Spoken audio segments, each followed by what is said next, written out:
সাপ্তাহিক সংবাদপত্র এই কালের রজত জয়ন্তী বর্ষে 3 দিন ব্যাপী অনুষ্ঠিত সাংস্কৃতিক অনুষ্ঠানের শেষ দিন গুণীজন সংবর্ধনায় উপস্থিত ছিলেন নৈহাটি পূর্ব চক্রের অবর বিদ্যালয় পরিদর্শক দীপকুমার মণ্ডল। এই কাল সম্পর্কে শুনে নিন অবর বিদ্যালয় পরিদর্শকের মূল্যায়ন।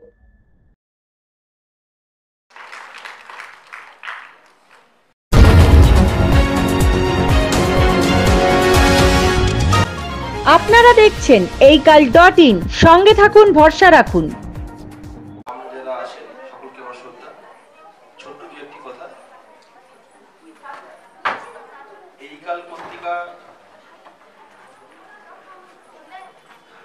এইকাল পত্রিকা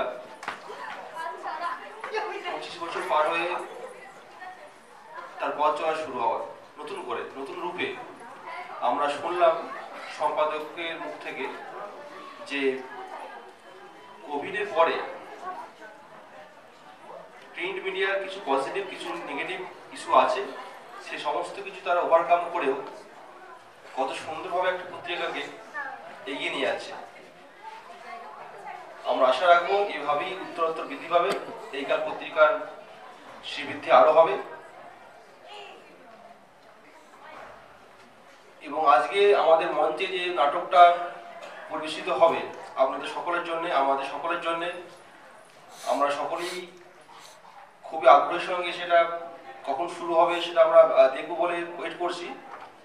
তো আমরা বেশি কিছু আমার বক্তব্য নেই, নাটক শুরু হওয়ার পর আমরা সকলেই দেখব, আনন্দিত হব, উপভোগ করব। সকলে ভালো থাকবেন, সুস্থ থাকবেন আর আনন্দ নেবেন আমাদের মঞ্চে যেটা কেনারাম বেচারাম যেটা বললেন, নাটক যেটা পরিবেশিত হচ্ছে। সকলকে ধন্যবাদ, সকলকে শ্রদ্ধা, প্রণাম। আপনারা দেখছেন এইকাল, সংবাদের সঠিক সংজ্ঞা।